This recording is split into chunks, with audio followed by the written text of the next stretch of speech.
Que le Seigneur vous bénisse. Oui, il nous a accordé l'œuvre, le mouvement ce matin. Et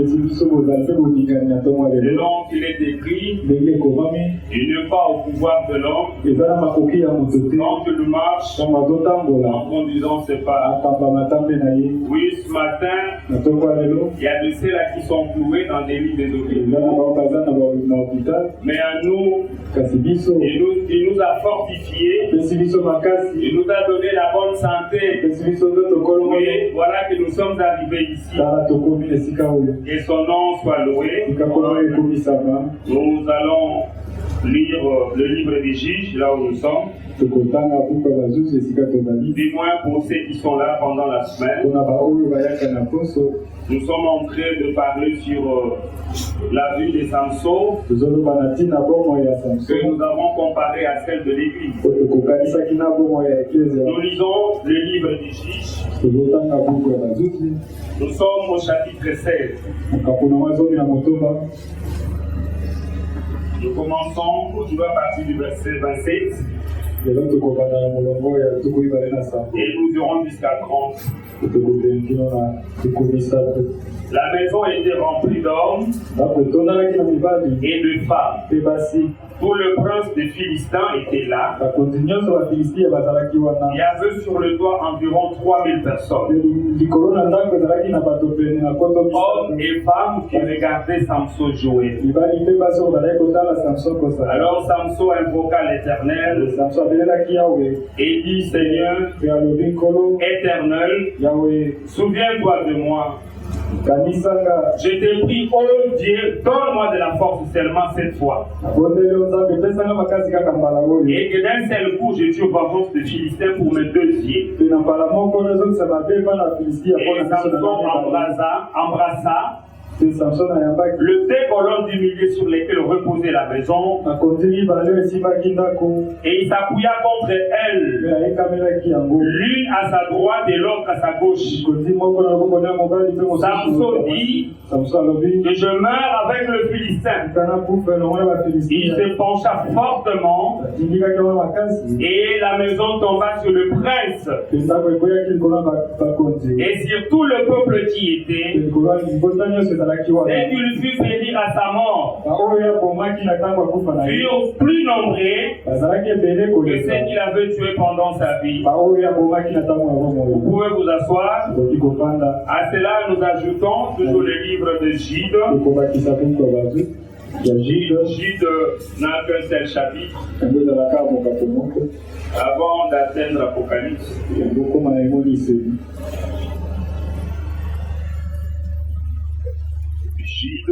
Nous aurons à considérer, nous allons considérer le 3e verset. Bien-aimés, alors que je désirais vivement vous écrire au sujet de notre salut commun, je me suis senti obligé de vous envoyer cette lettre pour vous exhorter à combattre pour la foi qui a été transmise aux saints et une fois pour toutes. Que le Seigneur ajoute de riches bénédictions à la lecture de sa parole. Donc, comme je le disais tantôt, nous sommes en train de parler de la vie de Samson que nous avons considéré à celle de l'Église. Oui, puisque l'Église a une mission, comme Samson aussi avait une mission. Et ce matin, tel que nous sommes là, nous allons vous demander encore d'être beaucoup plus attentifs. Oui, pour ne pas sortir d'ici à vide. Je pense que nous sommes venus devant notre Dieu. Notre prière, c'est celle le Seigneur nous parle. Puisque nous savons que quand c'est le Seigneur qui parle, c'est la vie qui est communiquée. Oui, c'est la délivrance. Voilà pourquoi pendant même que nous prions, nous avons dit à Dieu, Seigneur, que nous soyons écartés du chemin. Je ne voudrais pas donner une impression selon laquelle, comme si je suis en train de vous donner. Loin de moi l'idée de boutonner. C'est vrai, nous pouvons tonner à quelque chose. Nous pouvons tonner au péché. Mais nous ne pouvons pas tonner aux enfants de Dieu. C'est le Saint-Esprit qui doit parler ce matin. Même si quelque chose peut sortir, ne croyez pas que c'est nous qui sommes là pour tonner contre nous. D'ailleurs, nous n'avons pas cette habitude. Oui, nous n'avons pas cette habitude de tonner sur les gens. Mais nous cherchons à attirer l'attention du peuple de Dieu sur la mission que le Seigneur nous a donnée comme Église. Étant donné que nous sommes l'Église du Seigneur Jésus-Christ, nous avons une mission. Et chacun de nous devait s'atteler à cette mission. Chacun de nous devait veiller pour qu'il accomplisse fidèlement cette mission. Voilà pourquoi nous sommes là pour interpeller. Oui, si le Seigneur nous a mis à cœur cette intervention, c'est suite à ce que le pasteur parlait ici. On nous a longuement parlé sur la repentance. On nous a longuement parlé sur la nouvelle naissance. Nous devons naître de nouveau. Or, une véritable nouvelle naissance devient qu'après aussi une sincère repentance. Et pendant que nous écoutions cette prédication, et alors que le Seigneur nous avait aussi mis à cœur à réveiller le peuple de Dieu, nous ne venons pas dans un club d'amitié, nous ne venons pas nous exhiber ici, nous ne venons pas chauffer le bas ici, nous venons ici pour notre Seigneur, nous venons ici pour nous préparer, nous venons ici pour devenir meilleurs, puisque nous sommes des candidats pour l'enlèvement. Je pense que c'est les mobiles de tout un chacun de nous. Nous devons encore faire un peu d'introspection. C'est-à-dire, si nous aurons à vous parler, c'est pour à vous amener à une introspection, que chacun puisse revisiter sa marche avec le Seigneur. Que si et seulement si tu es en alliance avec Dieu, si et seulement si vous accomplissez votre tâche, nous sommes les enfants de Dieu. La Bible nous enseigne que nous sommes censés être le sel de la terre. Est-ce que si ce matin ici, que chacun peut rentrer en soi, est-ce que tu peux voir que Dieu est le sel de la terre? Oui, la Bible dit de nous, nous sommes une lumière qui a été allumée pour être placée sur la table et éclairer la maison. Est-ce que ce matin, chacun de nous peut passer en revue pour voir si jusqu'à ce matin il y a encore la lumière du Seigneur? La Bible dit de nous que nous sommes une maison qui a été construite sur le sommet de la montagne. C'est-à-dire tous les passants doivent nous voir. Vous savez comment les passants doivent nous voir? C'est en rapport avec notre vie. Tel que nous sommes là, nous ne sommes pas censés d'avoir un peu de vie privée. Les enfants de Dieu n'ont pas de vie privée.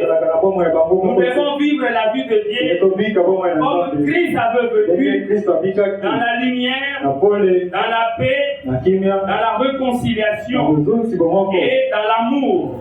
Et cet amour fraternel qui nous a été demandé de nous aimer les uns les autres. Jésus a dit, c'est à cela que vous serez mes disciples. Et cette intervention, c'est pour que nous puissions revisiter notre marche avec le Seigneur. Il y a un cantique que nous chantons ici, avec lui toujours plus haut. C'est-à-dire, avec notre Seigneur Jésus-Christ, nous devons aller de victoire en victoire, de succès en succès. C'est-à-dire toujours plus haut. Quand on dit toujours plus haut, cela n'exclut pas les déceptions. Cela n'exclut pas les échecs. Nous, en début des échecs, En dépit de déception, nous serons toujours plus haut. Puisque lui, il a dit, ceux qui veulent vivre pieusement en Jésus-Christ seront persécutés. Et le Seigneur Jésus-Christ nous avait donné sa paix. Il a dit, je vous donne ma paix, je ne vous la donne pas comme le monde. Cette paix que le Seigneur nous avait donnée, même quand je suis affamé, j'ai la paix. Même quand je suis malade, j'ai la paix. Cette paix, c'est la paix dans l'âme.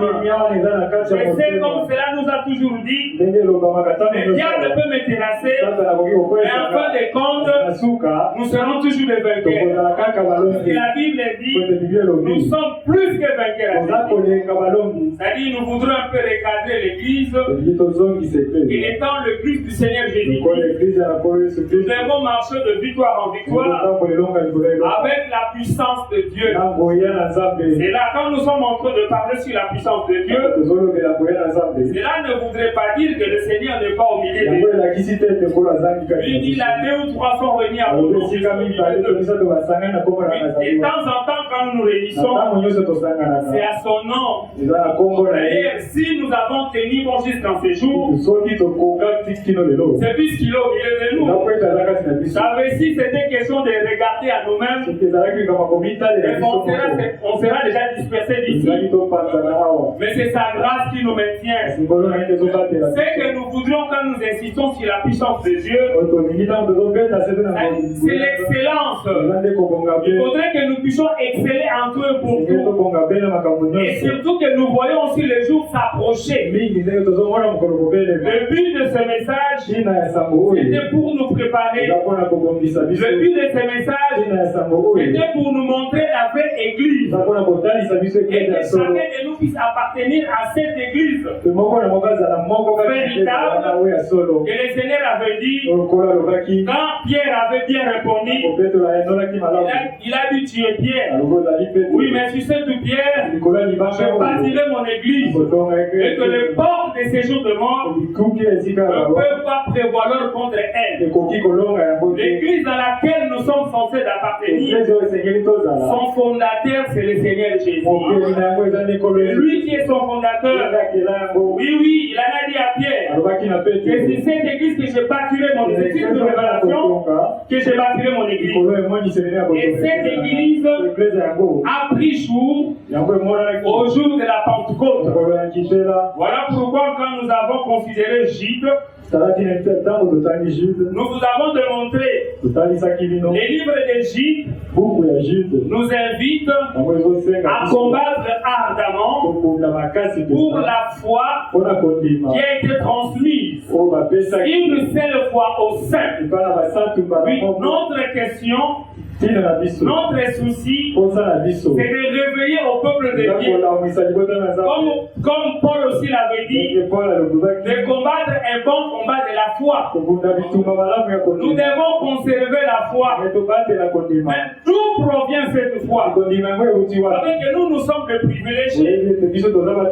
Nous sommes en train de marcher sur les traces des gens qui ont déjà marché bien avant nous. La Bible dit, demandez les anciens sentiers et marchez-y. Quand nous sommes en train de combattre pour la foi, il est question de savoir c'est laquelle foi que nous sommes en train de combattre et de garder. Et la Bible dit, c'est cette foi qui a été transmise une seule fois au sein. Nous avons pris soin de s'adresser au peuple de Dieu. Que cette foi-là n'est pas d'emblée Hébreu 11, dont la Bible dit, la foi est une ferme assurance de choses qu'on espère, une démonstration de celles qu'on ne voit pas. Là, c'est un rapport avec les promesses de Dieu. Là, c'est un rapport avec la foi qu'on fait exercer par rapport à la parole de Dieu. Mais la foi dont il est question dans Jude, il s'agit de l'ensemble de toutes les pratiques apostoliques. Quand l'homme de Dieu a prêché sur cela, dans sa prédication, combattre ardemment pour la foi qui a été transmise une seule personne, il a dit ceci, que cette foi c'est quoi? C'est l'ensemble des pratiques apostoliques. Il a remonté les temps pour montrer d'où provient cette foi et qui est l'auteur de cette foi. Oui, il a démontré que cette foi, son fondateur, c'est le Seigneur Jésus. Puisqu'il dit, Jude a écrit vers l'an 60. À l'an 60, la plupart des apôtres étaient décédés. Et comprenez que le Seigneur Jésus-Christ physiquement il n'était plus là. Le Seigneur agissait par son esprit. Mais comme l'esprit disait, les diables doivent s'infiltrer à l'église. Les diables s'étaient infiltrés et ils voulaient détourner les gens de la vraie foi et des pratiques apostoliques. Vous allez tomber d'accord avec moi qu'au concile de Nicée, à 325, déjà la foi était truquée. C'est-à-dire quand les dignitaires croyaient, c'est-à-dire les gens croyaient, les dignitaires ne pouvaient pas se comporter de n'importe comment. Or, devant la parole du Seigneur, personne n'est quelque chose. Même si tu es roi, sur le plan physique, mais devant la parole du Seigneur, tu n'es rien. Quand les dignitaires ont crié, ils ont commencé à tripoter la parole. Les baptêmes d'eau, qui était une immersion, cela doit être remplacé par une aspersion. C'est-à-dire les gens ont dit, mais le roi avait toute sa dignité, aller le plonger dans l'eau, non, ça ne peut pas marcher. Et puis, petit à petit, les actions de l'esprit commençaient à être étouffées. Vous êtes mieux placé pour le comprendre, avec les âges de l'église. C'est-à-dire quand le dignitaire rentrait dans l'église, on ne pouvait pas accepter que les gens agissent sous l'impulsion de l'esprit. Et quand la parole est apportée et qu'il y a des sensations, les gens peuvent crier. On pouvait regarder, mais qui crie là-bas? On ne voit pas qu'il y ait le roi ici. Voilà comment l'esprit était étouffé. Et quand Jude a vu cela, le Saint-Esprit a agi pour avertir la vraie vie, c'est-à-dire la véritable église. Et attention, ne faudrait pas sacrifier les pratiques apostoliques. La Bible dit, nous avons été édifiés sur le fondement des apôtres, où Jésus-Christ est la pierre maîtresse. C'est-à-dire l'église doit marcher sur les traces du Seigneur Jésus-Christ. Quand Jésus a vécu, il a vécu comment? Il a vécu en amour. Il faisait du bien. Il guérissait les malades. Voilà la mission de l'église. Partout Jésus passait, la puissance de Dieu l'accompagnait. Voilà pourquoi quand il est parti, ou avant qu'il s'en aille, il a dit, les œuvres que je fais, vous les ferez aussi, et vous les ferez en grand nombre. Voilà là, nous sommes en train d'insister sur la mission. J'ai dit encore, quand nous insistons sur les pratiques apostoliques à l'église, cela ne voudrait pas dire que jusqu'ici, il n'y a rien au milieu de nous. Nous voudrons seulement mettre un peu la barre tout haute. Avant que nous puissions partir, il y a ce que le prophète a appelé la foi de l'enlèvement. La foi de l'enlèvement devait être accordée. Ce n'est pas facile. Il n'est pas question de nous leurrer ici. C'est-à-dire, vous serez là, et mine de rien, tu disparais. Non, c'est-à-dire, ne minimisons pas ça. Et de plus, Le Seigneur qui va revenir, mes bien-aimés, comprenez, il sera suspendu dans les airs. Et c'est à nous d'aller le rencontrer là-bas. Voilà pourquoi le prophète devient à prêcher une prédication intitulée Les comptes à rebours. Avec les comptes à rebours, l'homme de Dieu montre que l'âge avec lequel nous sommes, c'est-à-dire c'est l'âge des astronautes. Nous ne sommes plus dans l'âge un peu du cheval. Nous ne sommes pas pendant la mécanique, même pas pendant l'avion. Mais nous sommes pendant l'âge des astronautes. Nous devons être toujours très haut. Nous devons garder la barre très haute. Voilà pourquoi nous insistons sur la puissance de Dieu. D'aucuns peuvent croire, mais c'est comme ici, les bien-aimés trouvent qu'il n'y a rien qui se fait ici. Quand même, il y a la guérison de maladies. Quand même, les gens trouvent du travail. Quand même, il y a des consolations. Les Seigneurs se saisissent de nous. Mais notre souci, nous voudrons rester dans les airs. Que nous puissions garder les caps où la puissance de Dieu va nous accompagner jusque dans l'enlèvement. Retenez que c'est la Pentecôte qui continue toujours. Ne cherchons pas à éteindre le feu de la Pentecôte, puisque c'est la Pentecôte qui continue. Ça dit, je disais, que quand Jésus-Christ lui-même a vécu, c'est lui qui a inauguré son église. Et toute la mission de l'église, tout ce qu'était Jésus, c'est ce que l'église doit faire. Vous avez averti à temps qu'il est avantageux que je m'en aille. Puisque si je ne m'en veux pas, le consolateur ne sera pas venu. Le Seigneur était parti et le consolateur était de sortie. Et le consolateur, le Saint-Esprit, a inauguré l'âge apostolique. C'est cet âge que nous voulons conserver. Oui, pour que nous puissions avoir la foi de l'enlèvement. Il faut que la présence du Seigneur nous accompagne. La Bible dit, ceux qui méprisaient le faible commencement. Ça dit, il faut que le faible commencement la soit avec nous. Pour que nous puissions espérer la foi de l'enlèvement.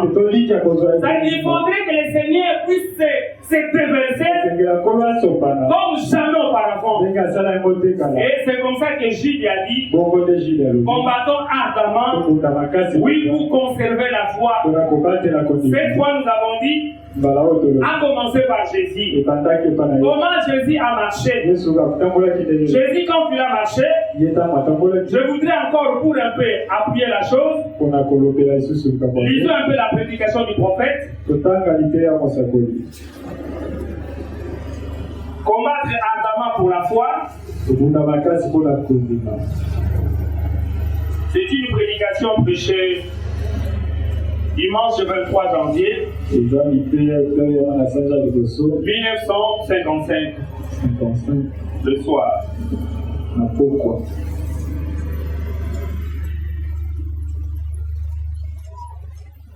Nous sommes censés les combattre ardemment pour la foi, et nous avons essayé de vous montrer que cette foi c'est le pratique apostolique. Et où est-ce que les apôtres ont tiré leur modèle? Le modèle des apôtres, c'est le Seigneur Jésus-Christ. Dans combattre ardemment pour la foi, le paragraphe 15 dit ceci. Le paragraphe 15. Maintenant, observez-les. Alors qu'il était ici sur terre, nous voyons certains de ses œuvres. Voyons maintenant ce qu'il représentait dans la foi. La foi chrétienne. Tenez, le voici, la source de tous les christianismes. La tête, le commencement, l'origine de la foi chrétienne, c'est Jésus-Christ, le Fils de Dieu. Le commencement de la foi chrétienne, le point de départ auquel les hommes de tous les âges doivent regarder et à partir duquel ils doivent commencer. Il est un exemple pour nous. Et c'est vrai. Oui, ici le prophète montre comment tous nous devons observer le Seigneur Jésus, lui qui est le fondement de notre christianisme. Si nous allons dans le paragraphe 23, de la même prédication, l'homme de Dieu continue. La foi qu'il représentait, il a transmis à l'église qui doit la porter jusqu'à la fin du monde. J'espère que cela pénètre profondément en vous. Remarquez, c'était cela la foi dont Jude parlait. Ce genre de foi, les œuvres qu'avait accompli Jésus, la foi qu'il avait en Dieu, il a transmis la même chose aux saints. Là, il a dit, vous ferez aussi les choses que je fais. Alléluia. J'espère que c'est un ordre. C'est-à-dire, quand nous prétendons être l'église du Seigneur, il faut que les œuvres du Seigneur Jésus qui nous accompagnent. De la même façon, les œuvres ont accompagné les apôtres. Nous continuons. Remarquez, vous ferez aussi les œuvres que j'ai faites. Je vous transmets ceci. Mais avant que vous puissiez la voir, montez là à la cité de Jérusalem et attendez un peu. Jésus avait dit à ses disciples, n'allez pas précipitamment, attendez jusqu'à ce que vous soyez revêtus de la puissance d'apôtre. Si nous pouvons illustrer ça, où est-ce que nous devons attendre? Nous devons attendre dans la parole du Seigneur. C'est ça notre lieu de repos. Que tous nos yeux soient braqués dans la parole du Seigneur. Si nous voudrions avoir avec nous les œuvres du Seigneur. Je continue. Je vais vous envoyer la promesse du Père. Je reviendrai vous voir très bientôt. Je monte au calvaire. Ils vont me crucifier et me livrer entre les mains des gens des nations.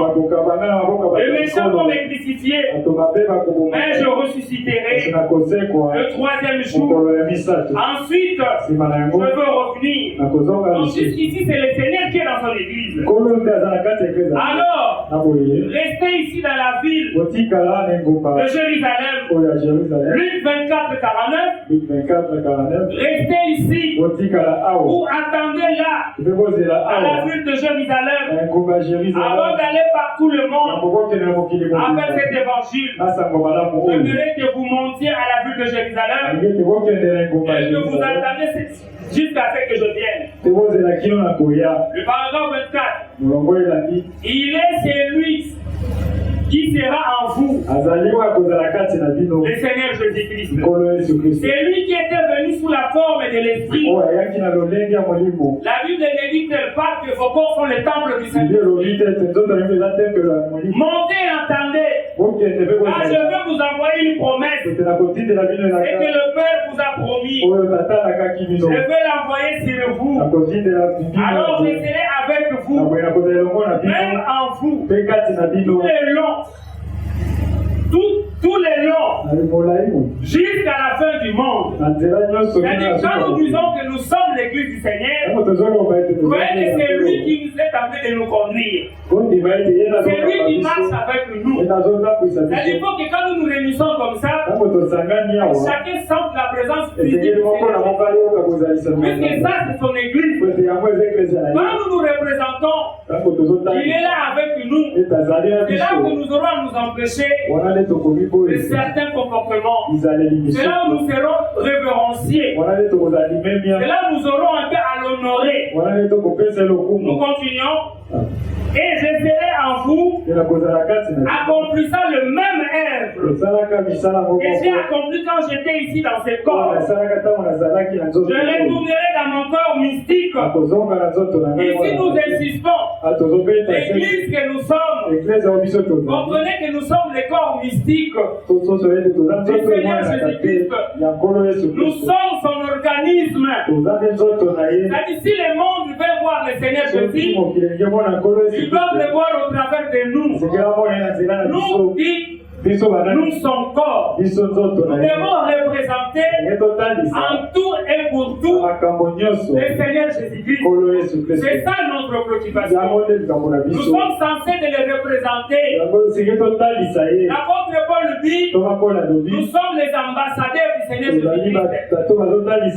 Dès que nous sommes là sur le plan physique, chaque pays voisin, même des pays d'Europe et d'Amérique, sont représentés ici par leurs ambassadeurs. Même chez nous ici, si tu as commis un crime et que tu fouillais, tu arrives à pénétrer une ambassade, comprenez que tu seras un peu sauvegardé. Cette ambassade-là représente un pays. Nous aussi, nous sommes les ambassadeurs du Christ. Nous représentons notre pays. L'apôtre Paul dit, nous sommes des citoyens célestes. Oui, nous présentons notre royaume. Nous sommes des royaumes messianiques. Il faudrait que les œuvres du Seigneur Jésus se manifestent au milieu de nous et par nous. En quelle enseigne? Il faudrait que les malades soient guéris. Il faudrait que tout soit démasqué. Quand je dis que les malades soient guéris, je ne minimise pas ce que le Seigneur fait au milieu de nous. Mais je voudrais que cela se passe en grand nombre. Comme cela se faisait. Puisque nous sommes la même église. Nous ne sommes pas inférieurs à ce que l'église primitive était avec Pierre et Paul. Mais bien aimé, si nous sommes inférieurs à ce qu'a été Pierre et Paul, c'est qu'il y a deux ciels différents. Il y a deux ciels différents. Le même ciel où va se retrouver Pierre, c'est le même ciel que nous allons se retrouver. Nous sommes censés de marcher sur le même trace. L'homme de Dieu continue. Je retournerai dans mon corps mystique, accomplissant le même œuvre. Voyez-vous cela? Oh là là! Le seul but de sa mort au calvaire, c'était de sauver un pécheur et de donner à l'église la puissance et l'autorité. À Golgotha, il était vidé de tout. Le pasteur l'avait démontré ici. Je crois que c'était surprenant pour certains. Quand il a dit que Jésus est mort de l'anémie, oui, il était vidé de tout son sang. Puisque la vie réside dans le sang. Et lui, comme étant l'agneau de Dieu, il devait mourir. Et son sang devait être répandu sur tout un chacun. Et comprenez, quand nous faisons allusion au sang de Jésus, il ne s'agit pas du sang matériel. Il s'agit de la vie qui était dans le sang. C'est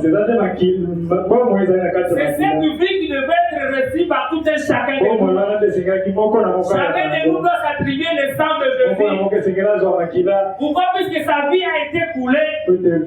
Et dans la loi, il est dit que la vie c'est dans le sang. Au calvaire, il était mort pour toi et il était mort pour moi. Ne minimisons pas sa mort.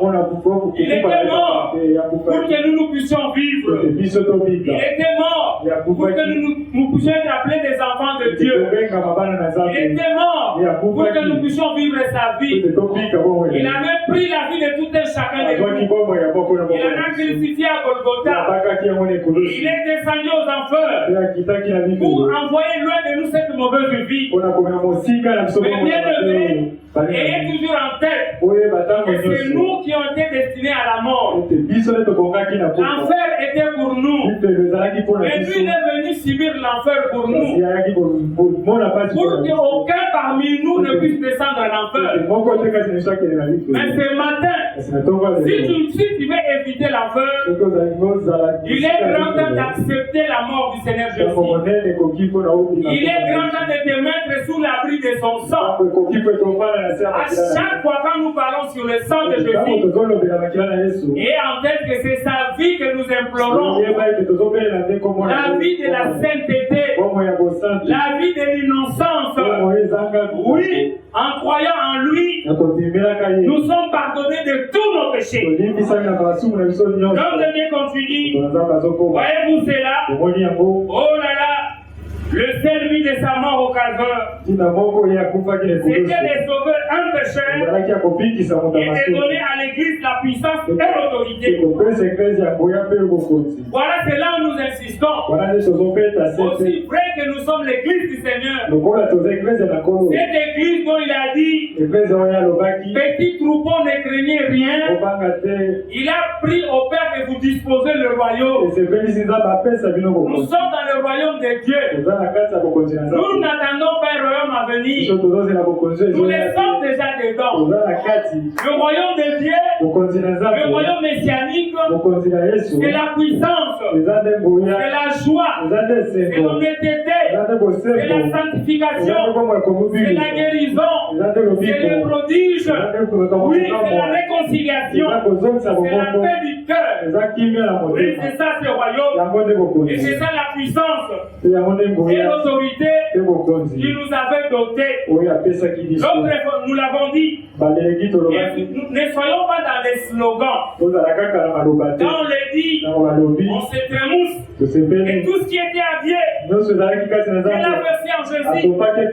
Ah, là je l'accepte. Parce que je sais comment Jésus a marché. Aucun démon ne pouvait le défier. Il a marché dans l'honnêteté. Il a grandi la vie de Dieu. Et tout ce qui était en Jésus, il a déversé à l'église. Nous, cette église, regardons-nous maintenant. Comment nous nous comportons? C'est une déclaration ou bien c'est vraiment une vie? Que ça ne soit pas de déclaration. Cette église que nous sommes en train de parler, c'est l'église primitive. Et cette église que nous sommes en train de parler, et nous sommes des privilégiés. Le Seigneur nous l'a démontré avec son prophète William Adam Branham. Branham pour cette génération, Branham pour cet âge, c'est un échantillon de ce que l'église doit être. Branham est l'échantillon de ce que tous les membres de l'église doivent être.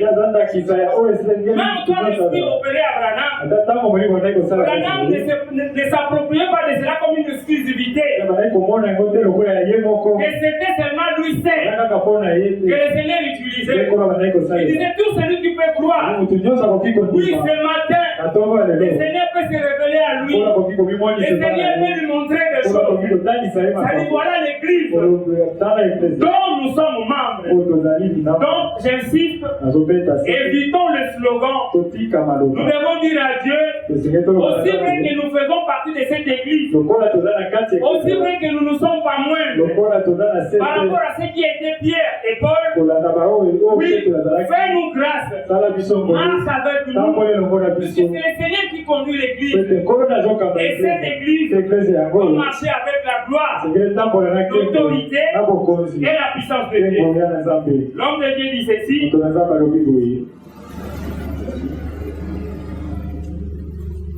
C'était de sauver un pécheur et de donner à l'église la puissance ou l'autorité et la foi pour accomplir le même œuvre. Et la foi pour accomplir le même chose qu'il faisait. Et d'ouvrir un cœur. De créer un canal pour qu'il puisse lui-même y demeurer. J'espère que vous comprenez cela. C'est-à-dire le Saint-Esprit ce matin ici, bien qu'il n'utilise que des hommes, ce matin il est prêt d'utiliser tout un chacun de nous. Mais à une condition, si on peut lui faire confiance, si on peut lui accorder nos cœurs, le Seigneur cherche les canaux. Puisque nous sommes son temple. Si ce matin, quel que soit les cas que vous avez, si vous pouvez lui ouvrir le cœur, le Seigneur peut te donner la solution. Quelle que soit la situation que tu traverses, il est là sous forme de l'esprit pour nous guérir, pour nous utiliser, pour dévoiler ce qui est caché, pour nous révéler. C'est là qu'il est écrit, invoque-moi, je te répondrai et je t'annoncerai des choses cachées, des choses que vous ne connaissez pas. Ça nous appartient. C'est à nous d'invoquer le Seigneur. Et le Seigneur doit agir. C'est question que nous puissions lui ouvrir les cœurs. Il a dit, mon fils, donne-moi mon cœur. Ce matin, je voudrais que tout un chacun de nous puisse ouvrir son cœur à Dieu. Soyez les canaux par lesquels le Seigneur peut visiter ce monde. Soyons des canaux par lesquels le Seigneur peut visiter ton voisin. Soyons des canaux par lesquels le Seigneur peut déverser sa puissance. Oui, soyons des canaux du Seigneur. C'est là où, quand nous avons parlé sur Samson, le frère nous dit, l'Église est comme Samson. Oui, cette église qui était puissante au début. Oui, vous allez voir même quand Pierre et les gens pouvaient marcher, puisqu'il est question de l'œuvre du Seigneur Jésus. Jésus qui pouvait guérir les malades, Jésus qui pouvait un peu guérir les estropiés, Jésus qui pouvait ressusciter les morts. Nous avons vu les mêmes pratiques auprès des apôtres. Jésus qui pouvait discerner les pensées des cœurs des gens. Nous avons vu comment avec Ananias et Saphira, le même Jésus sous forme de l'esprit a détecté qu'ils ont trompé. Nous pouvons voir Pierre marcher sur les traces du Seigneur Jésus. Ce matin-là, pendant qu'il montait à l'église, il y avait un estropié qui était là. L'estropié qui demandait l'argent. Il a passé beaucoup de temps. Mais ce matin-là, comme Jésus était dans Pierre et Jean, l'estropié qui demandait de l'argent, Pierre a dit, nous avons ni or ni argent, mais ce que nous avons, nous te les donnons. Au nom de Jésus, marche. Nous avons vu Pierre marcher sur les traces du Seigneur. Nous avons vu Pierre avec la vision. Pierre peut voir la vision. Corneille de ses côtés voit la vision. Mais qui sont ces œuvres? Ce sont les œuvres du Seigneur Jésus. Nous avons vu Philippe à Samarie apporter le réveil. Tout ça c'est quoi? C'est le Seigneur Jésus. Nous avons besoin de ces grands réveils au milieu de nous.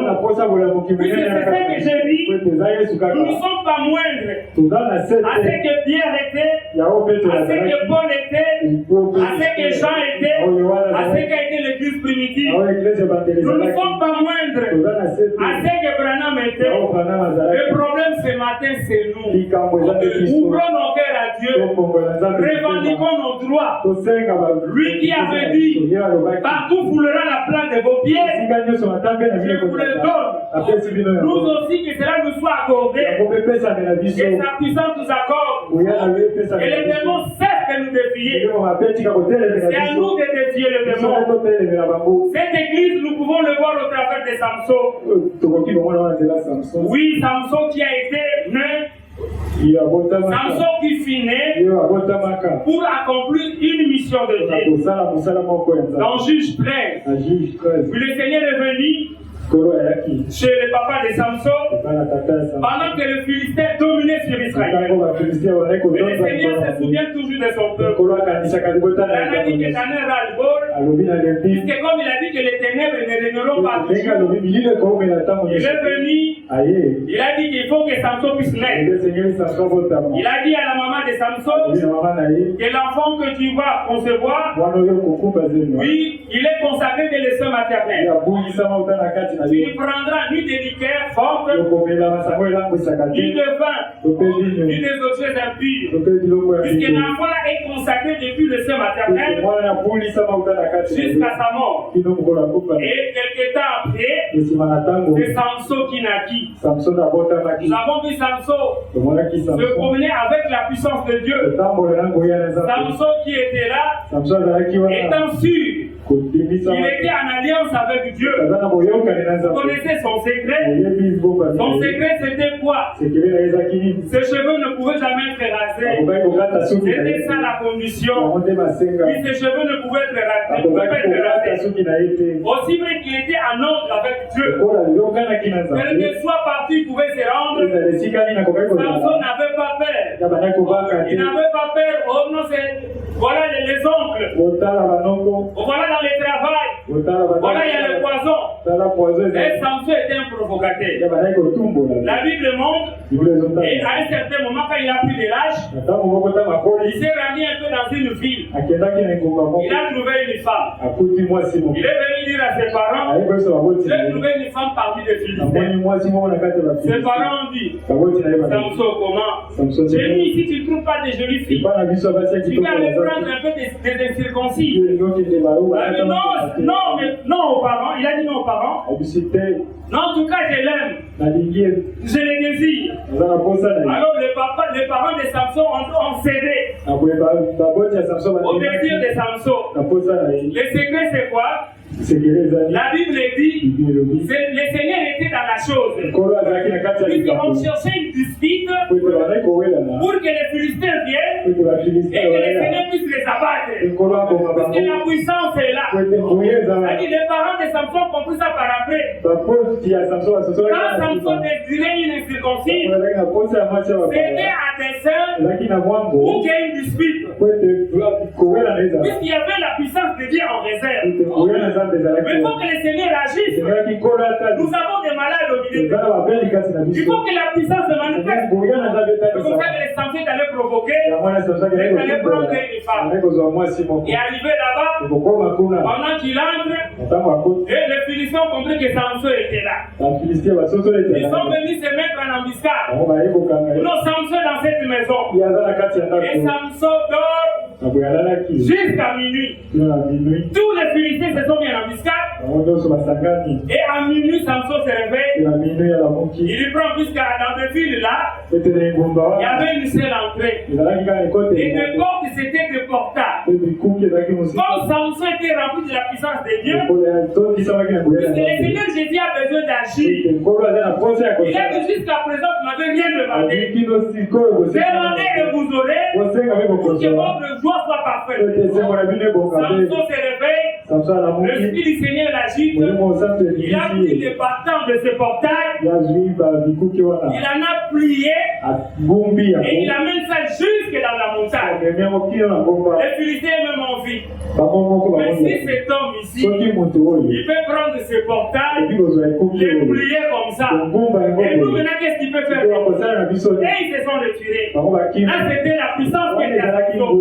Comprenez que la même puissance est dans l'église. Puisque nous sommes l'église du Seigneur. À un moment donné, Samson avec cette femme, il est venu encore rendre visite à cette femme. C'était une fête. Après la fête, Samson est retourné. Après s'être retourné, quelque part en chemin, il a rencontré un lion. Vous savez, le problème avec Samson, tout était automatique en lui. C'est ça le niveau que nous devons atteindre. Et la puissance de Dieu doit être automatique en nous. Puisque nous sommes son organisme. Quand l'obstacle s'est levé, directement l'Esprit du Seigneur aussi prend le contrôle. C'est ça, au fait, l'organisme. christianisme, nous sommes pour le Seigneur. Il n'y avait aucun blocage devant Samson. Lion est sorti devant lui, l'esprit a agité Samson.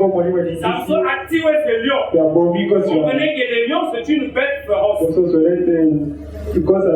Il a tiré ce lion et il est passé. Tout ça, c'était quoi? C'était la puissance de Dieu à Samson. À un certain moment de sa vie, qu'est-ce que Samson a fait encore? Sa femme là, ses parents ont pris la femme de Samson, ils l'ont donnée à quelqu'un d'autre. Quand Samson a pris cela, il a dit, ma femme, vous l'avez cédée à quelqu'un. C'est pas possible. Là, je viens encore me venger de vous. Samson est allé chercher des renards. 300 renards. Il a pris des flambeaux. Il a allumé. Il a détruit toutes les plantations de blé des Philistins. Et cela a irrité les Philistins. Après cette opération, Samson est allé se réfugier dans une caverne. Et dans cette caverne à Juda, les Philistins se sont réunis 3000. Les 3000 sont venus. Ils étaient en embuscade. Dans la caverne où Samson était. Ils ont dit, nous sommes venus pour un peu les capturer. Quand le peuple de Juda, ils ont demandé quoi? Non, nous sommes venus nous venger de Samson. Il a détruit toutes nos plantations. Et nous voulons que vous nous le livrez. Et puis nous allons nous venger de lui. Juda a dit, bon, il n'y a pas un problème. C'est du tribu. Ils sont allés voir Samson. Donc ces gars-là sont venus pour te prendre. Samson était sûr de la puissance de Dieu. Il a dit aux habitants de Juda, vous êtes mes frères. Je crois que vous n'allez pas me tuer. Nous n'avons pas affaire avec toi. Ce sont des seulement. Ils ont lié Samson. Ils l'ont livré. Aussi vrai que la puissance était à Samson, Samson était toujours en bonne posture avec lui. Pendant qu'on le traînait, l'esprit du Seigneur l'a agité. Les cordes avec lesquelles il était lié, cela s'est rompu comme une pièce d'étoffe qui a rencontré le feu.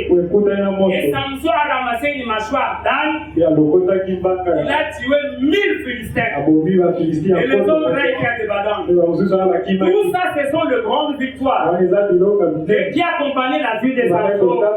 Et aussi vrai que Samson était en alliance avec Dieu. Oui, parce que Samson a été suscité pour vaincre les ennemis de Dieu. Et nous aussi, étant l'église, nous avons été suscités pour vaincre toute la force de l'ennemi. Le diable ne peut pas nous terrasser. C'est à nous. La Bible dit, la postérité d'Abraham possédera la porte de ses ennemis. Si le diable nous cherche bataille, nous allons les combattre jusqu'au dernier retranchement. Étant les enfants de Dieu, ne soyons pas des poltrons. Soyons sûrs et certains de ce que nous sommes. Nous sommes l'organisme du Seigneur Jésus. Après toutes ces victoires, Samson rencontre une femme qui s'appelle Delilah. Et cette fois-là, Delilah encore a séduit le cœur de Samson. Et puis, Samson est allé avec cette femme Delilah. Et les Philistins cherchaient de temps en temps comment se rendre maître de Samson. Parce que Samson leur créait de mots. Tel que nous sommes là aussi, mes bien-aimés. C'est-à-dire aussi longtemps que nous sommes en Christ, les diables ne nous laissent pas à l'aise. Oui, ils nous cherchent combat. Comprenez qu'il a été dit à Pierre. Le Seigneur Jésus lui a dit, Pierre, le diable était à réclamer pour tes cribbles, comme on crible le froment. Mais j'ai intercédé à mon Père. Et nous aussi, il est là. Les difficultés seront là. Les maladies seront là. Mais soyons sûrs et certains que le Seigneur Jésus-Christ est avec nous. La Bible dit, c'est par ce meurtre-ci que nous avons été guéris. À chaque fois, quand vous voyez une maladie, comprenez que ce sont les Philistins. Oui, mais ce sont ces Philistins que Samson avait vaincu. Même à la dernière minute, minutes, à chaque fois que vous sentez quelque chose ne marche pas, comprenez que ce sont des Philistins. Mais quand les Philistins étaient entourés Samson, le Seigneur était avec lui. Avec Delilah, les Philistins ont multiplié les stratégies. Comment il peut avoir Samson? Ils ont compris que cette fois-là c'était Delilah. Et le grand des Philistins, ils sont venus convaincre Delilah. Ce monsieur-ci, c'est notre ennemi. Nous voulons nous rendre maître de lui. Alors cherchez un peu à comprendre d'où est-ce que lui vient toute sa puissance-là. Et c'est comme ça que Delilah a cherché à convaincre Samson. Oui, non, toi tu dis que tu m'aimes Samson. Dis-moi où réside ta force. Samson croyait qu'il badinait comme étant le peuple de Dieu. La Bible dit, sortez du milieu de mon peuple. Oui, il ne faut pas côtoyer le monde. Vous savez, ce qui est dans les trous, la personne qui est dans le trou et toi qui es dehors, la personne qui est dans les trous peut t'attirer facilement. Ne cherchez pas à prendre le risque avec le péché. La Bible dit fouillez l'impudicité. Fouillez l'impudicité. La Bible dit ayons le mal en horreur. Ayons le mal en horreur. Samson croyait qu'il pouvait s'habituer avec Dieu. Samson pouvait s'habituer avec Dieu. Or Dieu ne s'habitue pas avec lui. Delilah a été là. Nous avons démontré que Delilah représente le monde ou l'église. Et bien Delilah lui a dit, où est-ce que te vient toute ta force? Samson a dit, si on peut me lier avec des cordes neuves. En tout cas, là ma force est partie. Et Delilah a dit que c'était ça les secrets. Il a pris des cordes neuves. Après qu'il a rendu Samson ivre, il a dompté, il lui a ligoté et il a appelé le Philistin. Les Philistins sont venus et Delilah elle-même a dit, oh Samson, les Philistins sont sur toi. Or chez Samson, comme les secrets n'étaient pas livrés, tout était automatique. Il a sursauté. Il a senti que ce sont les ennemis de l'Église. Les cordes là se sont rompues. Et il s'est rendu maître des Philistins. La Bible dit qu'il les a bâtis à plat couture. Il y a eu plusieurs de ces tentatives. Et où Samson a été toujours plus que vainqueur. Mais qu'est-ce qui faisait la victoire de Samson?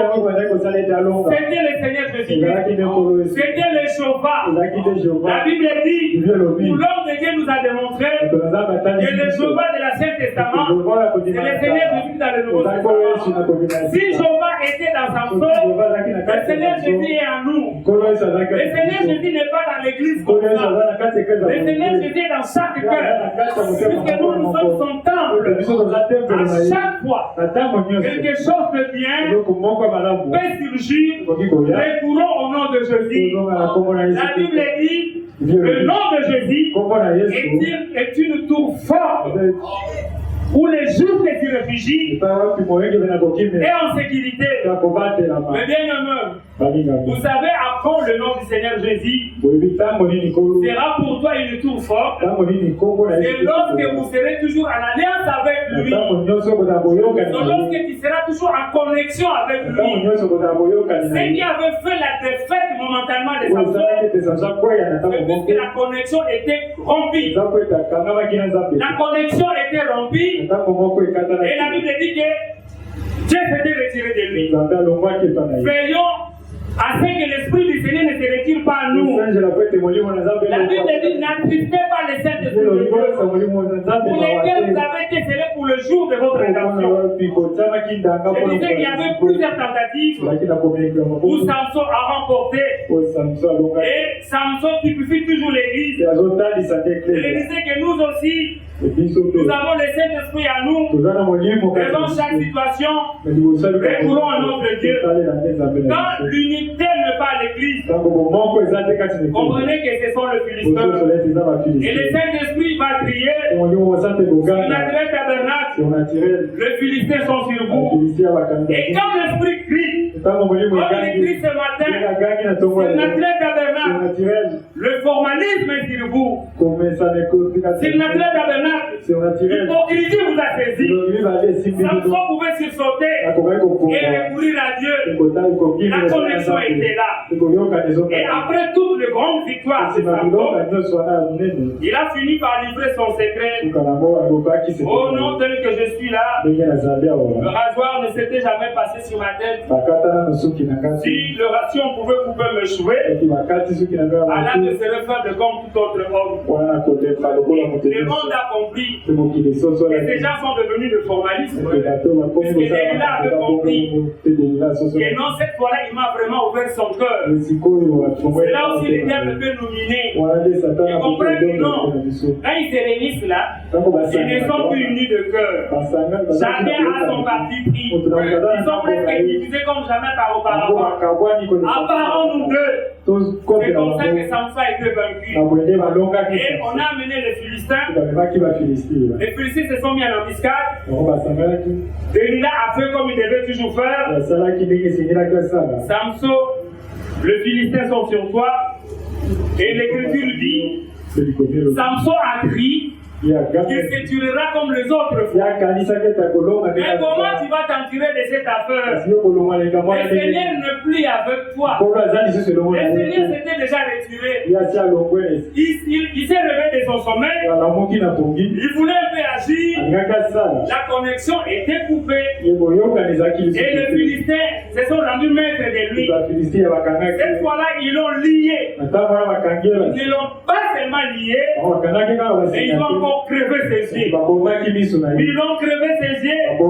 Ils l'ont amené encore au cachot. Mais bien aimé, je pense que vous tombez d'accord avec moi et avec la révélation nous portée dans cet âge. Indéniablement, que Samson a typifié l'église. Veillons que les diables ne puissent pas nous aveugler. Vous savez comment les diables peuvent nous aveugler? Aussi vrai que nous n'allons pas considérer la parole, ne regardons pas aux circonstances. Regardons la parole du Seigneur. Quelle que soit la situation qui a duré, quel que soit on dit que la maladie est incurable, devant notre Dieu, il n'y a aucune maladie incurable.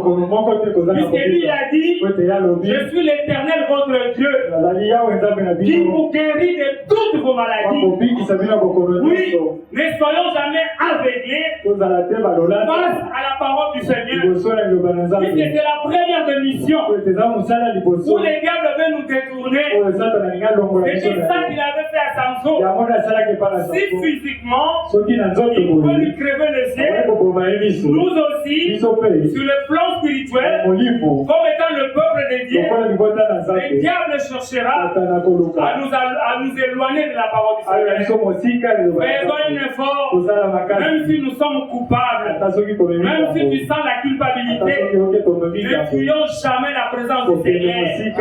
Notre salut dépend de notre Seigneur. Notre salut dépend de la parole du Seigneur. Ne fuyons pas le Seigneur. Le jeudi, nous avons lu dans le livre de Jérémie. Le Seigneur a dit, venez toi rebelle, reconnais que tu es fautif. Tout ce que le Seigneur voudrait de nous est que nous puissions reconnaître que nous sommes fautifs. Et il faut encore marcher avec nous. Ne tombons pas dans le piège de Samson où ses yeux ont été crevés. Considérons la parole du Seigneur. Regardons toujours à l'invisible. Souvenez-vous des espions Et Moïse avait envoyé la terre promise.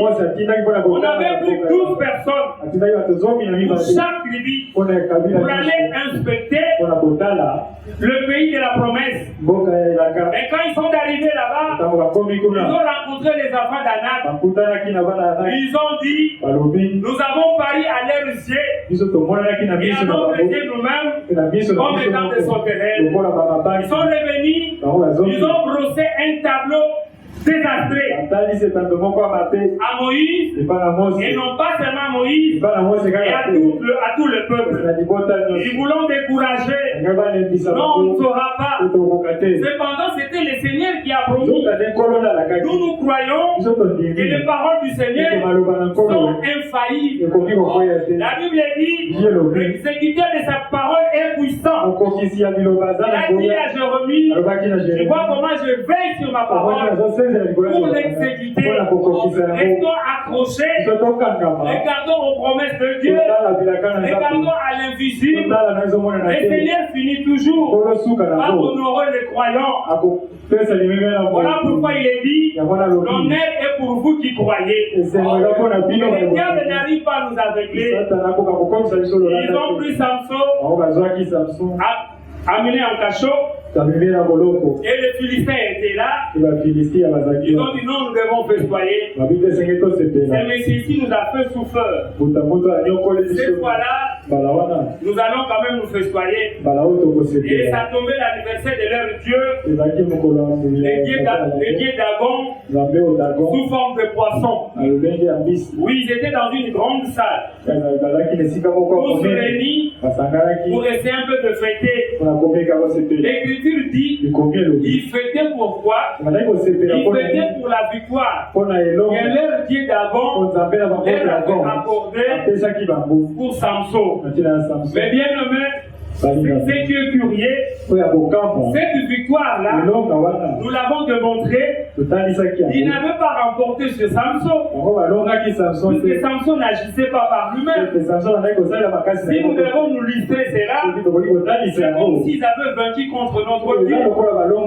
Or, moi et vous ce matin, nous savons que notre Dieu, on ne peut pas le vaincre. C'est lui qui a vaincu, il est venu, il a porté le corps humain, il a dépouillé les gardes de toute sa puissance, il est descendu jusqu'aux enfers, il a arraché les clés, il a sorti tout ce qui était captif, il l'a ressuscité, il nous a donné la vie, et nous sommes plus que vainqueurs. Notre Dieu ne pouvait jamais être vaincu. C'était Samson qui était vaincu. Mais pourquoi Samson était vaincu? Puisque Samson, oui, avait rompu l'alliance avec Dieu. Ce matin aussi, nous vous supplions, au nom de Dieu, ne perdez pas la connexion avec Dieu. Restez en alliance avec Dieu. L'apôtre Paul dit, je vous en supplie, soyez réconciliés avec Dieu. La Bible dit, séparez-vous avec Dieu, séparez-vous d'eux, et je vous accueillerai. Vous serez pour moi un père, et je serai pour vous un fils. Les seigneurs ne peuvent jamais être vaincus. Et ils étaient là, sous ces ambiances, et mine de rien, ils ont dit, oh, faisons un peu sortir. Oui, c'est fini. Comment cet Israélien là, les Samson là, amenez-les ici pour nous divertir. Est-ce qu'un enfant de Dieu peut commencer à divertir le monde? C'est ce qui est écrit. Sortez un peu Samson, il vient jouer pour nous. Et Samson est sorti, Samson a commencé à faire des gestes, et il commençait à festoyer. Il disait, ce monsieur ici, aujourd'hui nous sommes maîtres de lui. Le prophète dit, il y a certains guerriers philistins, qui pouvaient se rendre compte. Vous vous souvenez de ce monsieur ici? L'autre fois quand nous étions 3000, il a pris seulement une mâchoire, il nous a bâti 10 000. Mais voilà, aujourd'hui il est là. C'était terrible. Oh, notre Dieu d'avant, il est fort que son Dieu. C'était triste. Mais dans cette dans ce désarroi, dans cette incertitude qu'avait Samson, la situation était désastreuse. Avec Samson, il a commencé maintenant à divertir le peuple, le païen, les incirconcis, toute la mission mise de côté. Moi, Samson, je dois commencer maintenant à danser devant ces gens. C'est ce que nous, l'Église, nous ne pouvons pas être. Nous ne pouvons pas danser pour le monde. Nous ne pouvons pas plaire à ce monde. Nous devons nous séparer de ce monde. Nous devons vivre la nouveauté de vie. Nous devons être les sels de la terre. Nous devons être la lumière de ce monde. Les œuvres de Dieu devaient être rendues manifestes par nous. Mais pourquoi cette lassitude à l'église? Samson a mis à réfléchir. Là, ce sont les commentaires du frère Branham. Samson a dit, le Seigneur, oui, je suis là. Oui, je suis fautif. Je suis fautif. C'est moi qui s'est éloigné de toi. Je voudrais un peu ces commentaires illustrés par le prophète lui-même. Prenons la prédication.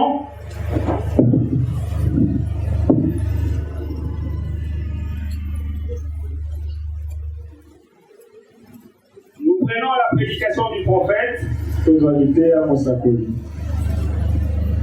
intitulée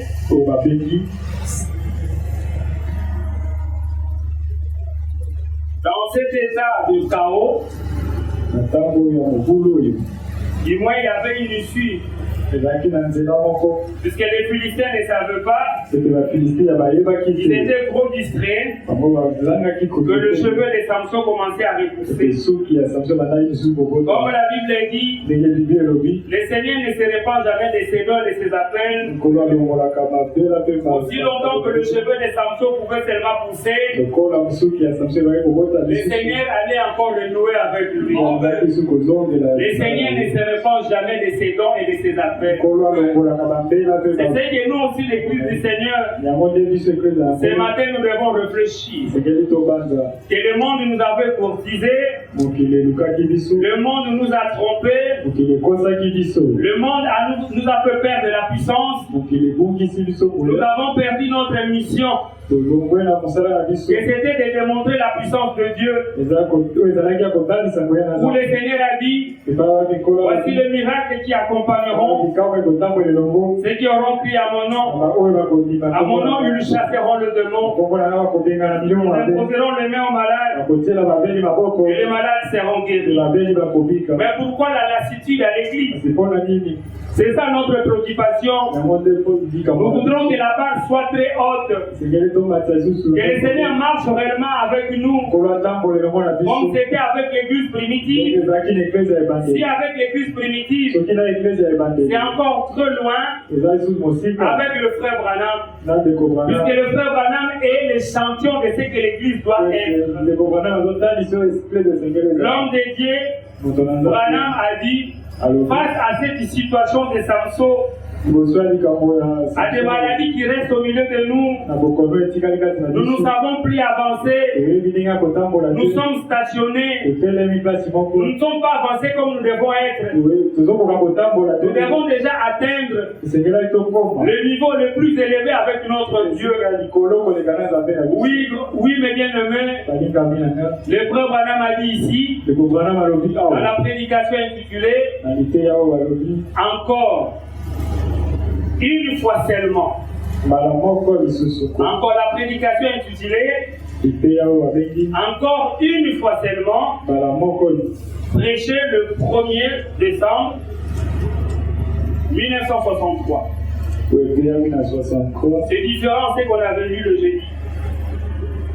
Ici, il est décrit comment l'attitude que doit adopter l'Église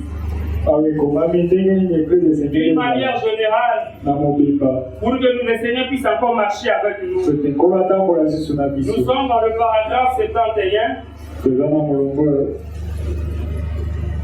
La prédication, encore une fois, prêchée le 1er décembre 1963. Suivez-moi attentivement. Je ne voudrais pas parler de mettre mes propres commentaires, Comme nous avons pris dans le prophète, je voudrais que nous puissions suivre ce que le messager avait dit. Nous avons confiance à lui, puisque c'est lui que le Seigneur avait confié la mission. Oui, pour un peu mettre l'église en ordre. L'homme de Dieu dit, Samson était une fois retrouvé dans cette situation. Oui, lui-même, il connaissait la puissance de Dieu. Et il était alors dépouillé de ses privilèges. C'est comme nous sommes là, on peut être dépouillé de nos privilèges. Dans la plupart des cas, il nous a été dit que nous marchons en dessous de nos privilèges. Je continue. Il était tout aussi gros qu'autrefois. Mais Dieu n'était pas là. Ça dit par là, qu'est-ce que le prophète veut montrer? Nous pouvons avoir beaucoup de membres au milieu de nous, mais sans avoir la puissance de Dieu. Oui, nous pouvons être gros. Nous pouvons embellir cet endroit. La chose que nous sommes censés embellir, c'est nos âmes. Et comment nous devons embellir nos âmes? C'est par la parole de Dieu. Parce que le Seigneur veut que sa parole habite dans nos cœurs. Le paragraphe 72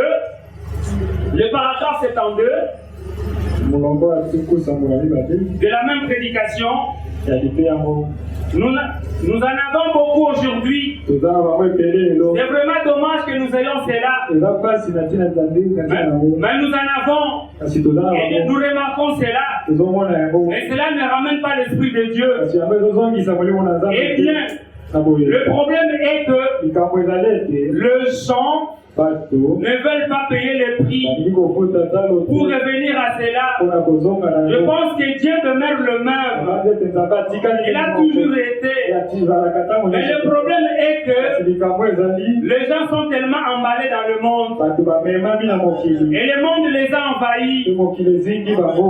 Qu'ils ont juste assez de religion pour se rendre misérables. Ils n'en ont pas assez pour s'abandonner à Dieu. Lui confier tout leur cœur. Mais vous en avez assez pour dire, oui, je vais à l'église. Certainement, j'apprécie de bons cantiques et des applaudissements. Oui, j'aime cela. Vous voyez, l'homme de Dieu montre. Il ne convient pas que nous viendrons aussi de temps en temps. Comme par une habitude, nous devons donner nos cœurs à Dieu. Il faudrait que nous puissions vibrer avec l'Esprit de Dieu. Le paragraphe 73. Mais lorsqu'on arrive à mettre en pratique ce qu'on dit croire et être disposé à confesser le mal, ils ne le font pas. Nous sommes habitués ici à venir, à écouter la parole du Seigneur et nous demeurons le même. Or, nous ne pouvons pas demeurer le même. Aussi longtemps que nous allons demeurer le même, dans l'incrédulité, dans le formalisme, dans la complaisance, le Seigneur ne va pas nous utiliser. Chacun de nous tel que nous sommes là est une vase du Seigneur pour que le Seigneur puisse l'utiliser. Voilà pourquoi l'homme de Dieu dit, mais lorsqu'on arrive à mettre en pratique ce qu'on dit croire et se disposer à confesser, confesser le mal, ils ne le font pas. Ça n'y est tout simplement pas. Ils n'en ont pas. Or, il s'agit d'une vraie conviction. Quand nous venons ici, nous devons savoir que le Seigneur est avec nous. Quand nous venons ici, nous devons savoir que nous sommes les enfants de Dieu. Quand nous venons ici, nous devons être convaincus de la puissance de Dieu. C'est ce dont nous avons besoin. C'est depuis longtemps que nous avons laissé cela. Depuis belle lurette et que nous l'avons échangé. La prière, la confession et la conviction, nous avons tronqué cela contre l'émotion, les tremblements, les secousses,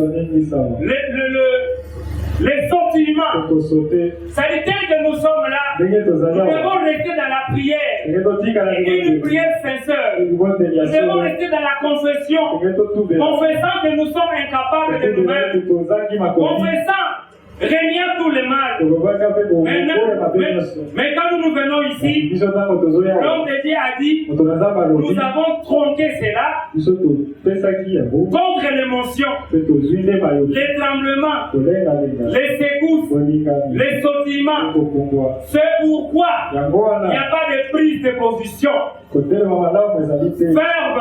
C'est parce qu'il n'y a rien là pour le faire tenir ferme jusqu'à ce que vous veniez sur la base de la parole de Dieu, du regret selon Dieu. Quand nous venons ici, venons avec une vraie repentance, regrettons de notre comportement, disons à Dieu, et si ton œuvre n'a pas marché, puisque c'est moi qui est fautif, c'est moi qui est un obstacle, répandons nos âmes à Dieu. L'homme de Dieu dit, nous devons venir avec du regret selon Dieu, prêt à vous repentir, à tout arranger, à faire ce qui est juste, prêt à vivre correctement, peu importe ce que les gens disent, ou n'importe quoi d'autre, vous vivez pour vous-même. Sachez que vous vivez pour vous-même, pour Jésus-Christ et ce qu'il a dit. Prenez alors une telle église qui revient. Il y a une possibilité pour elle de revenir. Et je dis, quand nous avons parlé, nous avons démontré la possibilité à laquelle devant revenir la puissance de Dieu au milieu de nous. C'est la même possibilité qu'avait utilisé Samson. Laquelle possibilité d'accepter de mourir. Samson a compris qu'il faut que je puisse mourir avec mes ennemis. Il faut que je crève mes yeux. Comment je dois encore vivre? Il faut que je puisse mourir. C'est ça la seule possibilité qui nous est restée pour que le Seigneur marche encore devant nous, pour que les œuvres de Dieu puissent encore nous accompagner. Le paragraphe 74 dit ceci: Samson a bien prié, Seigneur, que je meure avec ces Philistins. Oh là là! Voyez-vous le prix que cela va nous coûter? Et Dieu exaucait sa prière. Que je meure. Oh, j'aime ça. C'est-à-dire, si ce matin, chacun de nous pouvait accepter de mourir quant au vieil homme, quant au pécheur, oui, le Seigneur va redorer encore les blasons ternis de son église, notamment du surnaturel tabernacle. Le paragraphe 77 de la même prédication. Eh bien, nous voyons que Samson avait bien prié. Seigneur, que je meure avec l'ennemi, mourir à l'ennemi. Il avait ainsi lié. Il y a une prière que les gens devaient offrir ce soir. Nous nous disons, il y a une prière que chacun de nous peut offrir ce matin. Et nous voyons ce qui était à la base de cela. C'est le fait de s'être éloigné de la Bible pour s'attacher à un credo. Donc mourir avec la chose, en sortir, mourir à cela. Et chacun puisse accepter de mourir quand à ce monde. Samson était disposé à payer le prix pour récupérer la puissance de Dieu. Il y a un prix à payer pour cela. Mais aujourd'hui, Les gens ne semblent pas le faire. C'est un reproche très sensible. C'est un reproche très remarquable. Que tel que nous sommes là ce matin, que chacun de nous accepte à payer le prix. C'est à ce prix que le Seigneur fait marcher devant de nous.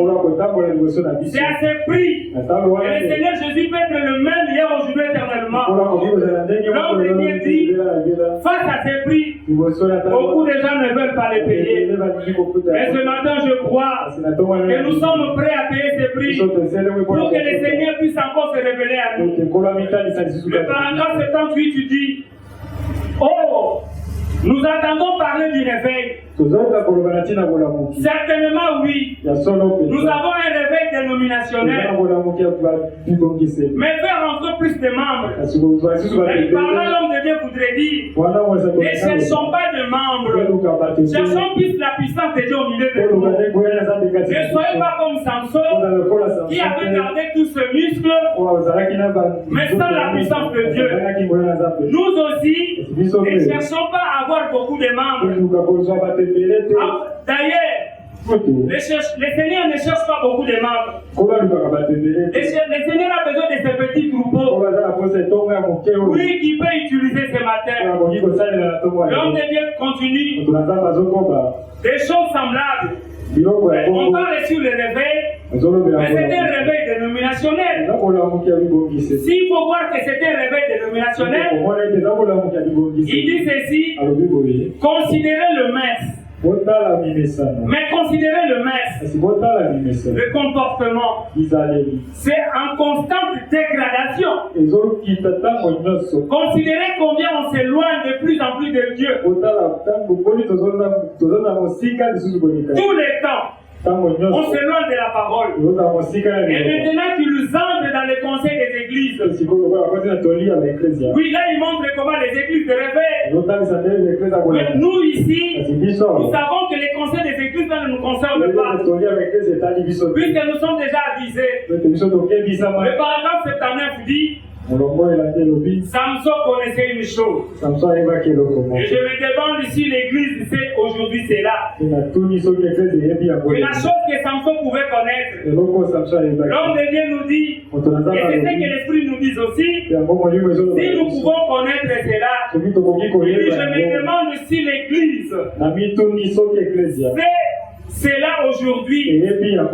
Il savait qu'il ne pouvait pas relever le défi.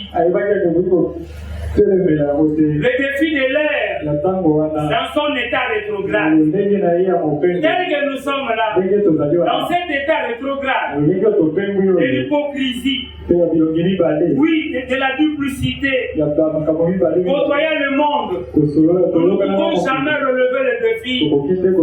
Les défis que nous voulons relever, c'est quoi? La puissance de Dieu marchant devant de nous. Cette puissance à la trempe de l'église primitive. C'est ce que nous avons besoin.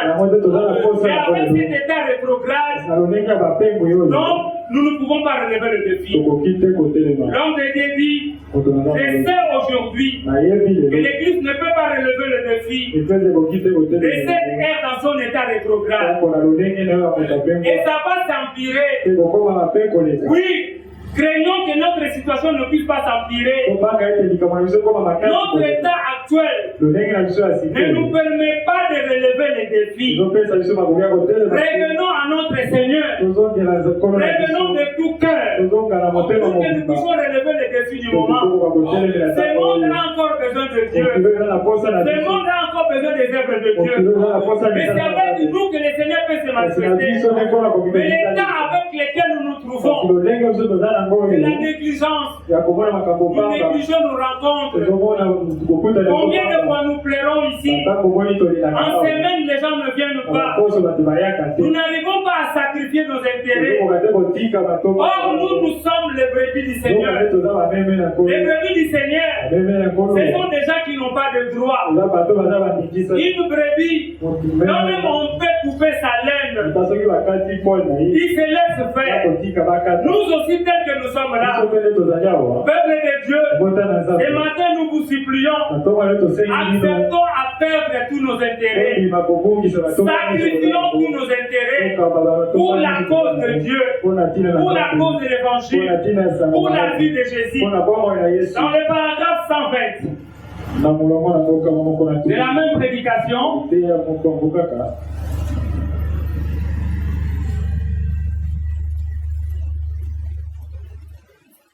nous sommes au paragraphe 120.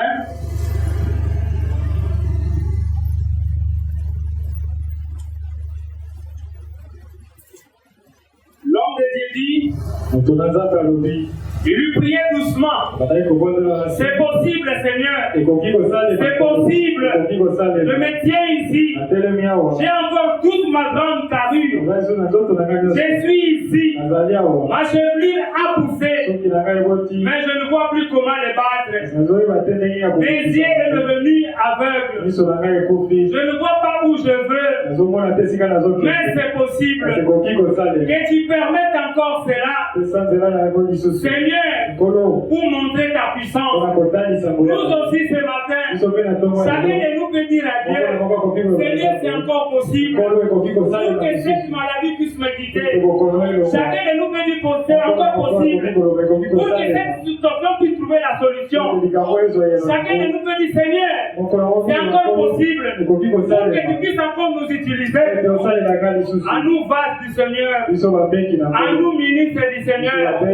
Disons, c'est encore possible. La Bible dit, le Seigneur Jésus-Christ est le même hier, aujourd'hui et éternellement. Nous vous l'avons dit. Si les choses n'ont pas marché au milieu de nous, que chacun de nous puisse dire à Dieu, Seigneur, c'est moi.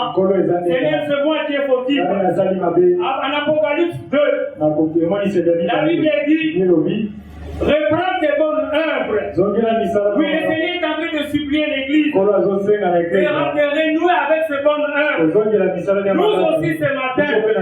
Oui, le Seigneur nous dit de retourner à la bonne conscience, au bon sentiment, de désirer qu'il puisse encore marcher au milieu de nous. Que nous puissions arrêter avec des rencontres formalistes. Et de temps en temps, quand nous nous réunissons, il faudrait que cette parole, il dit là 2 ou 3 sont réunis à mon nom, je suis au milieu d'eux. L'homme de Dieu continue, le paragraphe 121. Aussi seulement l'Église pouvait ainsi crier, encore une fois Seigneur, fais-nous voir ta puissance. Encore une fois, oh crier, demandant à Dieu, je peux voir ses muscles commencer à gonfler. Chaque fibre de son corps commençait à se tortiller. Le Saint-Esprit venait donc sur lui. Il a encore tendu le main avec la puissance du Saint-Esprit sur lui. Les bâtiments s'étaient écroulés. Comme l'homme de Dieu dit ici, si nous aussi, ce matin, nous pouvons dire, oh Seigneur, comme un seul homme, Seigneur, encore une fois, le Seigneur va se déverser. Mais nous allons le dire au prix de quoi? Au prix de notre sincère repentance, au prix que nous aurons accepté de mourir. Dans le paragraphe 123, l'homme de Dieu dit, ça a toujours été ainsi. Chaque fois que la puissance de Dieu vient, de grandes structures, l'isme tombe. La plus grande victoire de Samson sur ses ennemis, c'était à la fin de sa vie. Nous sommes à la fin de l'âge de l'Odyssée. C'est maintenant que le Seigneur devait se manifester à nous. Le paragraphe 124. Maintenant, permettez-moi de dire ceci, juste pour terminer. Pentecôtistes, pouvons nous tenir à la colonne de ces grandes organisations? Nous, ce matin, nous pouvons dire, nous, sur Naturel Tabernacle, pouvons-nous tenir sur ces colonnes du péché et les secouer. Et nous pouvons nous tenir à la colonne. Ici, il dit de Hollywood. Mais nous, on dit des péchés. Afin de pouvoir les secouer. Il dit ces autres choses qui nous séparent de l'amour de Dieu, qui est en Christ. Ce matin, si nous pouvons secouer ces colonnes, c'est toutes ces choses qui nous séparent de l'amour de Dieu. Si nous pouvons les secouer, pouvons nous tenir là, pour repentir et crier encore à haute voix. Seigneur, fais de nous encore une fois des pentecôtistes. Non pas des pentecôtistes et des mouvements, mais des pentecôtistes comme une expérience. Encore une fois, Seigneur, encore une fois, fais de nous des pentecôtistes. C'est ça la prière que chacun de nous peut faire ce matin. Que le Saint-Esprit se déverse au milieu de nous. Le paragraphe 125 dit, écoutez, détruisez votre ennemi avant qu'il vous détruise. Samson s'était rendu compte. Avant qu'ils vont me faire jouer ici, ils vont trouver que je serai inutile et ils pourraient me donner la mort. Alors il a pris la ferme résolution, avant que ces Philistins puissent monter la vie, il est avantageux que moi je puisse les tuer. Et ça ce matin, si nous aussi, nous pouvons tuer nos ennemis. Quels sont les ennemis? Quel est l'ennemi que nous pouvons tuer ici? C'est le monde que nous devons tuer. Que le monde ne règne pas à nous. Que le monde ait sa convoitise. Puisse être tenu loin de nous. Veillons à ce que le monde ne nous tue pas. C'est à nous de tuer le monde. Nous savons.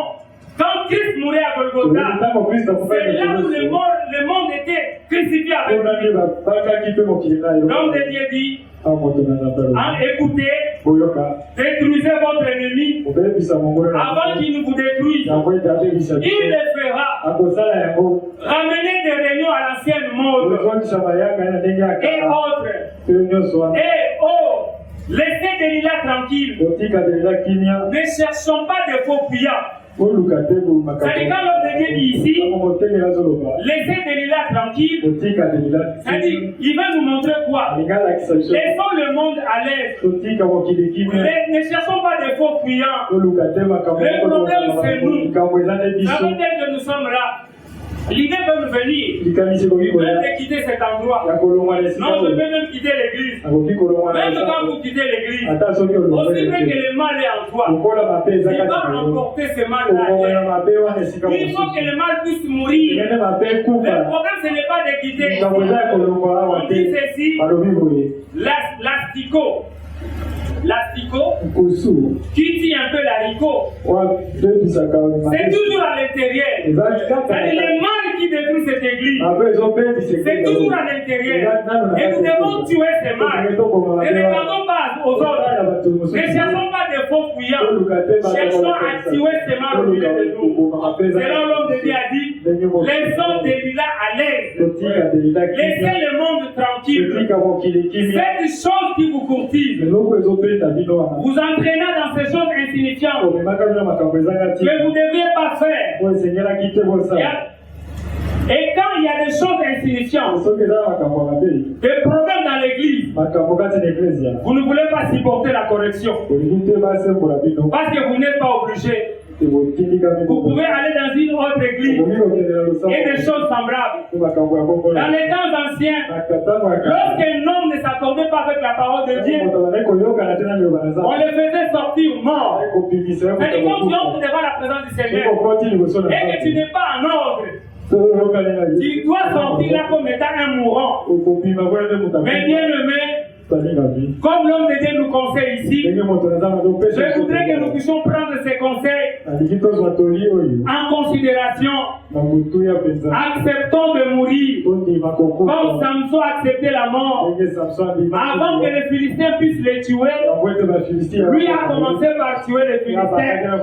Nous aussi mourons quant au péché. Nous aussi mourons quant à la mondanité. Que ce monde ne puisse plus nous drainer derrière lui.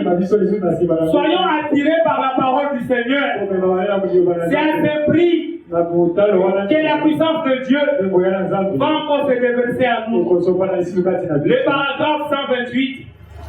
Oh Dieu, ramène-nous au Saint-Esprit, à la puissance et la manifestation de la parole. Encore une fois, Seigneur. Encore une fois. Donc, je dis, croyez-vous cela? Encore une fois. Fais-moi voir encore une fois la présence de Jésus-Christ parcourant l'église.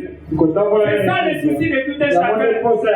Que l'ange du Seigneur puisse encore parcourir cet endroit. Donc, je viens dire, fais-moi voir sa puissance et sa promesse. On nous manifeste devant nous. Encore une fois. Encore une fois. Oh Dieu, miséricordieux. Comme Samson a demandé, nous voudrions que ce matin, que chacun de nous puisse encore aller à la croix. Demandez à Dieu, Seigneur, me voici devant toi. Que je meurs avec mes filles. Que je meurs quand au péché. Que je meurs avec les Philistins. Que je meurs dans la mondanité. Que chacun de nous puisse aller au bas de la croix. Pour terminer, prenons ce dernier paragraphe. Cette fois-là dans la prédication. Ô Seigneur,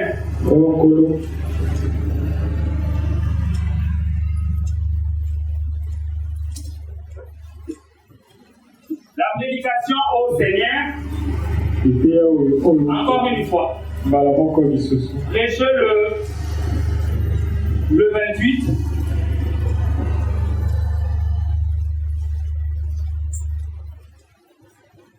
Au Seigneur, encore une fois, prêchez le 28 juin 1963.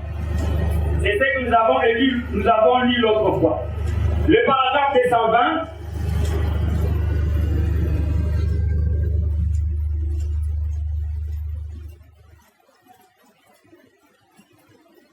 Nous sommes au paragraphe 220.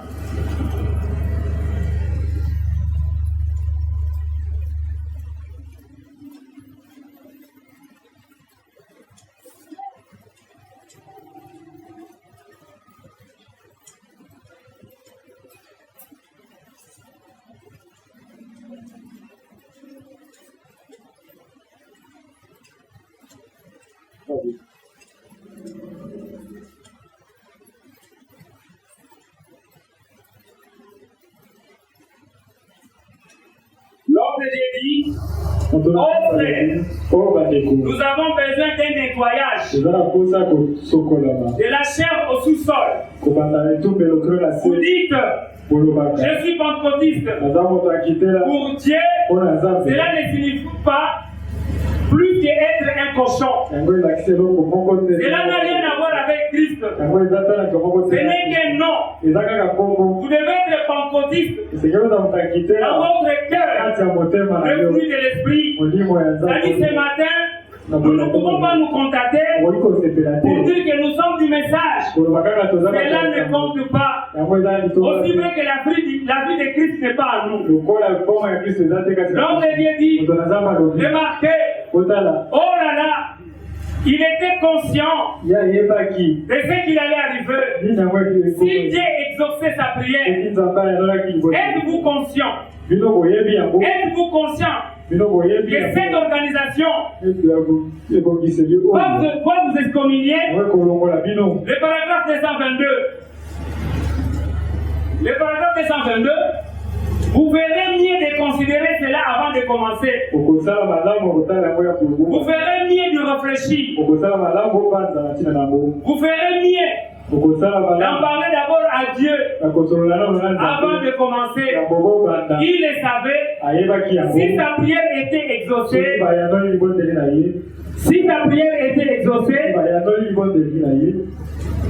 il était prêt et il était sincère. Il savait si sa prière était exaucée. Il était prêt et il était sincère. Alors Samson a crié, le paragraphe 225, Seigneur, ils m'ont crevé les yeux. Je sais que tu es Dieu. Je sais que tu as le pouvoir de le faire. Je sais que tu peux me libérer de ces biens. Encore une fois. Encore une fois. Que ce matin, chacun de nous dire encore à Dieu que Seigneur, encore une fois, puisses-tu me libérer de cette maladie, puisses-tu me libérer de cette condition, puisses-tu me libérer, oui, de cette attitude. Marche encore avec moi. Que chacun de nous puisse approcher le Seigneur, lui disant Seigneur encore une fois. Nous allons chanter, oh prends mon âme. Oh prends mon